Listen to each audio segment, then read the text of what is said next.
27 to 5 on 2CC. It's Canberra Live. It's a Friday afternoon. We've just heard from the 4:30 news, and you know what that means. It means it's time to talk all about our favourite topic. It's money. And to tell us all about the money, it's Luke Smith from Envision Financial. How are you? I'm really good, man. I'm really good. You're actually looking really well. Hot, You're looking really enthusiastic today. Well, you know, I tried to have a couple of weeks off for the first time in forever, and I know that once I come back, it's 150 kilometres an hour, so wow, I'm going to enjoy a couple of days while I can, and then accept that, you know, the next 11 and a half months are going to be a write-off. Well, it's good to be busy. That's what they say. It's good to be busy. Yeah, can't complain. Now, today we're talking about how to make contributions to superannuation. Now, sorry, Luke, I really... Doesn't somebody do that for me? Well, yeah, potentially. Where you have a job, yes, somebody does do it for you, but there are a number of different ways that money can go in, and I find there can be a little bit of confusion or misconception around some of the limits and the ways that money can go in. So I just thought we'd cover off the way that money goes in, how you can make the contribution, and then some of the thresholds and some of the limits that you have to adhere to, just so that we can try and have a clear playing field for 2021 so that there's no confusion or amalgamation of things. Okay, and I know that they keep changing the rules from one year to the next, but at various different times, governments have even provided incentives to put more money in, and then you know, so that can be a bit confusing to keep track of too. True, that's right. For a simple super system, it's not so simple. But you're right. There was an amnesty a number of years ago, pre-GFC in 07, where they said, look, you can put up to $1 million in a super, which was outside of normal contribution caps. Which was a great idea in theory. The GFC probably put pay to that. But again, it's one of those things where the regulators and legislators need to understand that people need to be rewarded for saving for their own retirement. I'm a big believer in, you know, if you can save and have the means to do that, it's really important. So. And since the GFC, we've had another event called the CFC, the COVID financial crisis. COVID financial crisis. And that saw the government make it possible for people to pull all their super out. If they had less than $20,000 in total, they could take it all. Correct. So that means a lot of people now are going to be starting from scratch, and they in the future might want to consider putting in as much as they can to catch up. And I often say to people when we have this conversation, do I, don't I, should I, when's a good time? I think through a lot of the shows that we've discussed these sorts of topics, the consistency and repeating the behaviour and having a long-term view and doing a little bit more sooner, I'm a big advocate of that rather than leaving it later and trying to throw it in. Because when I first started in this industry, an individual could throw $100,000 a year into super and claim 100% of it as a tax deduction. To now be playing with, 20 years later, to be playing with 25 grand, I think is ridiculous. And if you have the means to make a contribution, the contribution thresholds for me should be like speeding fines. If you're this much over, you get a certain fine. If you're a certain amount more over the speed limit, you get a bigger fine. Right. And I think if they approached contribution caps like that with PAYG income or your ability to make the contribution, nobody's missing out on anything. Because somebody with a $50,000 salary doesn't have the means to put $150,000 into super. No. So you haven't robbed anybody of an opportunity. Yes. So I think they need to look at this and try and incentivise people to be able to fund their retirement. Now, talking about the recent mechanism for people to withdraw money from their super, it turns out, we had a look at the figures, almost 6,500 people in Canberra actually wiped out their entire superannuation balance. Wow. So those people from here on out are going to be a little bit behind the eight ball, and it would be recommended for them to put a little extra in, if they can, in the future. If you were to come back, and this is where we've had great pieces of legislation, we've done shows in the past about the carried forward concessional rules, which is a piece of legislation that they brought in to say your employer contributions go in, your personal contributions go in, and the maximum you can claim as a tax deduction is $25,000. What they then brought in to say was from 2019 onwards, whatever you didn't use of that $25,000 limit, provided that your super's less than $500,000, you can carry forward that space for up to 5 years and put in additional contributions in future years, which for me, I think is one of the best pieces of legislation anybody's written in the last 20 years, because it's something that really rewards people for saving and doesn't preclude you from paying down your house and then throwing some super in your later years and missing out. So it's a great piece of legislation. I don't know, for me, I think the whole thing should be simplified a great deal more, and you decide what you think is an appropriate upper level limit for a total balance in your superannuation fund, and then all your contributions you make up until the time you reach that balance should be encouraged. But, you know, I'm not writing the rules, so it's not like that. And I think there'd be a huge amount of tax Yeah. that the people on the hill and ScoMo and his friends would like to get their hands on that they forego. So it's always a bit of a seesaw in relation to reality and legislation. So the foundation of superannuation is on the compulsory contribution from your employer, currently at 9.5%. Correct. And it's going to supposedly go up soon. Over time, yeah. But we don't know yet whether the government's going to change their mind. Yep. But it's okay to say, all right, look, my employer is already contributing to my super, I just don't have to worry about it. Mm-hmm. But you might be better off if you actually do think about it and make some personal contributions. So that's what we're focusing on today, personal contributions and how you make them and what are the rules. Yeah, so as you touched on before, your employer puts a contribution from your remuneration towards your super, and that goes towards the $25,000 deductible cap. Let's say, for example, that was $15,000 from your employer. That means you could put in a personal contribution of up to $10,000 to reach that $25,000 limit. Now that's very beneficial because for a lot of people, especially people employed in the government who are well remunerated for what they do, if you have a choice between paying 15% tax putting it into super and 39% tax receiving it as income, Starts to be a no-brainer, yes. you would think. And that's why I say to people, if you just do a little bit more, a little bit sooner, a 24% tax saving going from a bank account to a bank account, you're not even bringing in risk. Yeah. And a big misconception I hear is, I don't want to put it into super. Super's risky. Super is just a structure that holds investments. What you invest in within superannuation is when you bring in an element of risk. If you have money sitting in your offset account of your house and you have money sitting in a cash account of a super fund, cash is cash. Cash is as risky as cash, so your risk profile hasn't changed. Right. So if you can put $10,000 into super and save $2,400 in tax, and you don't do it, well, you're just throwing that money away. there we go. It's about understanding your limits and the rules, and that's really part of it. Is you put an employer contribution from work, a personal contribution yourself. $25,000 is the most that you can put in. Now, for those out there in CSS and PSS, check with them because there is a recorded amount on the PSS, CSS, DFIDB and MSBS website that says what your space is. Okay? Because the rules in relation to how those funds have been treated changed a number of years ago. You need to log in. It's on the same page as the iEstimator for those that know how to log in. Check your concessional cap space because there is a number on the page and that is your limit for people that are in those funds. So don't just assume that you've taken 9.5% or 15.4% of your wages. There is an actual number that they give you so that you can't go over your limit. Okay. Now, a young bloke like me really doesn't have to worry because I'm going to live forever and it's just so far away, I'm just not even going to think about it. But what happens for people that are getting closer to retirement age and maybe thinking, well, I'd like to put a bit more in before I finish working, or even I'm not working as much as I used to, but what does that affect? What effect does that have on my superannuation? Correct. So we've talked about deductible contributions and the limit of 25,000.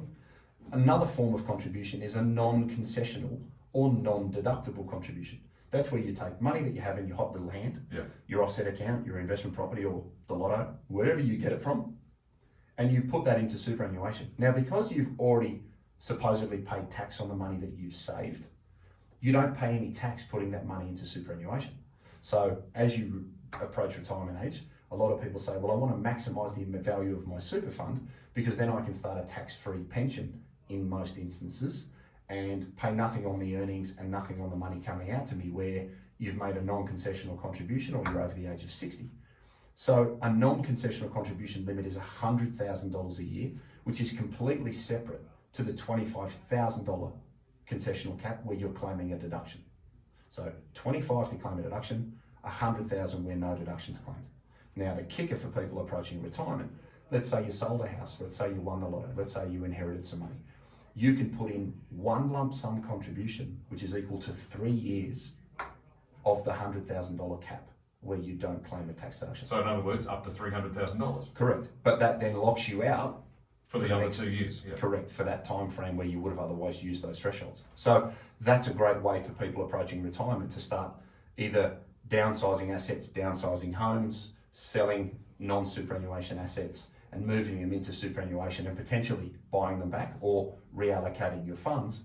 Because if you're over the age of 60 and you start an account-based pension, with a value of up to $1.6 million.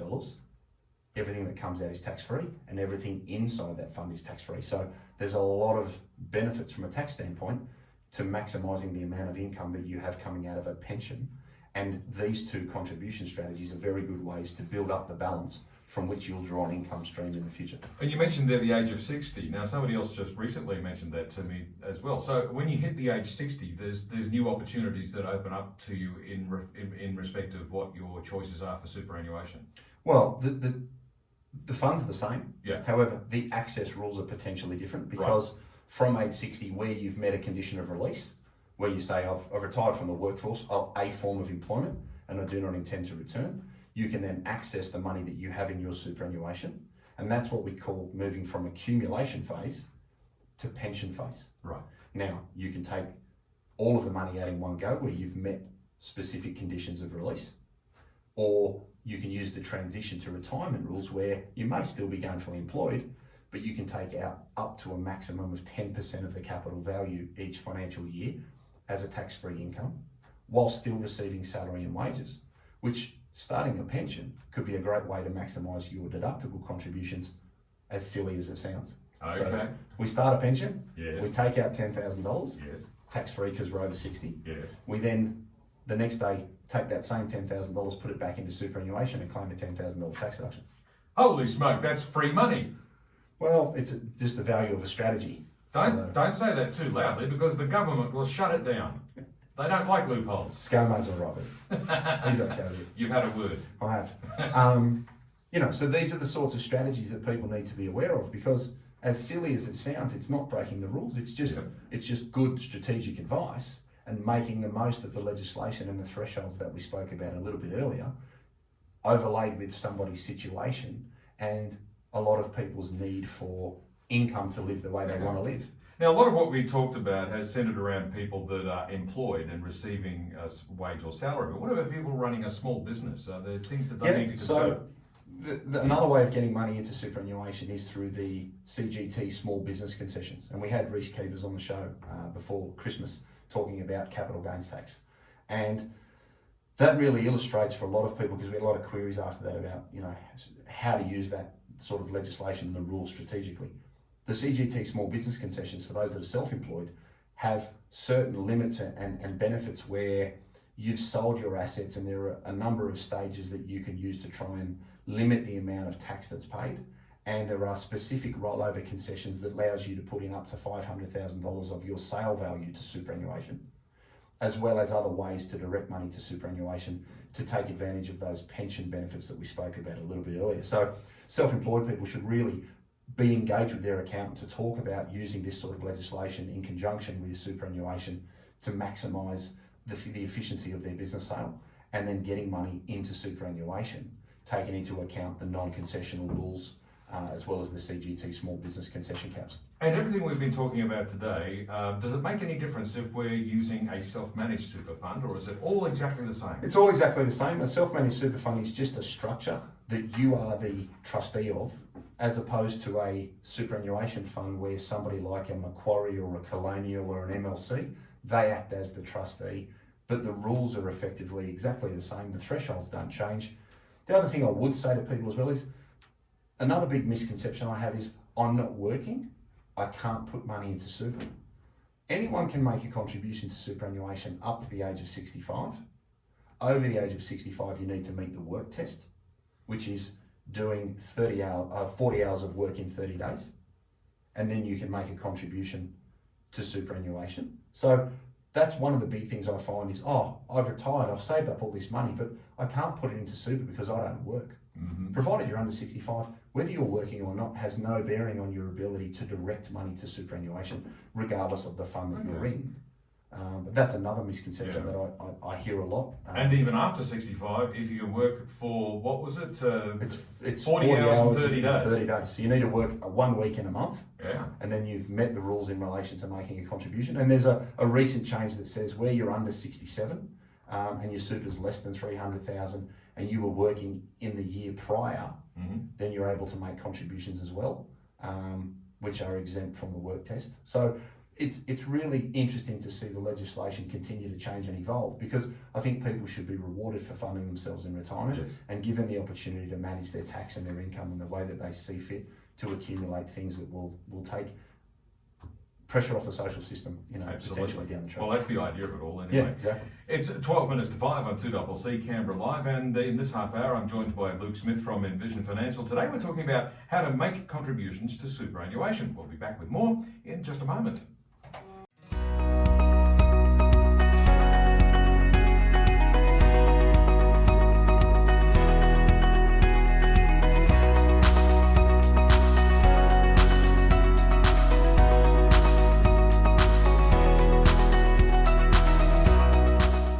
About 7 minutes to 5 on a Friday afternoon, and that means, of course, in the studio with me is Luke Smith from Envision Financial. Today we've been talking about making contributions to superannuation. So when we want to add a little extra to our balance, Luke, what are the key strategies that people should consider or remember? Well, if we just talk quick summary before the ad break, you don't need to be employed to make a contribution to super. Yep. You can claim a deduction. Yeah. You can put money in and not claim a deduction. Because one thing people say to me is, oh, well, I save all this money up, I don't want to pay tax putting it in. You don't have to. Use a non-concessional contribution, which was a $100,000 limit, or 300 in one go. Maximise your deductions where you can. Prepare yourself leading into 30 June, or have something garnished out of your wages, and try and get your contributions up to 25,000, because as we said before the break, losing $2,400 on 10 grand for me just isn't good maths. Because you probably didn't need it anyway. Use your offset account to fund contributions. Consider starting a pension where you're over 60 to fund contributions if you don't have the ability to save. Make use of your non-concessional contribution caps if you're selling assets leading into retirement.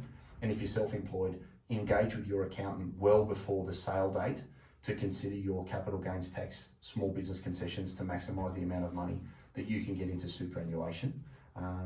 I've never met anybody that's upset about receiving tax-free income when they stop working, because the comment I get regularly is, well, I've paid tax for many, many years and I deserve this, and they're 100% correct. Use the carried forward rules. So we said earlier before the break, 25,000 is the most you can put in and claim a tax deduction. Whatever you haven't used from the 2019 financial year onwards, consider using that, and remember that you have to have a total super balance of less than $500,000. And you can only roll it forward for a maximum of 5 years. So it's not something that you need to worry about using every year. You can save it up. If you're going to sell an asset, potentially you may sell an investment property in 2 years, we'll save up your contribution cap space and make an additional contribution in the year that you sell that property to help reduce the capital gains tax on the sale of the asset. So engaging with your accountant and getting some advice well in advance can allow you to plan for things both this year, next year, and in the future, and make the most of these pieces of legislation. But I just guess people should be aware of these things.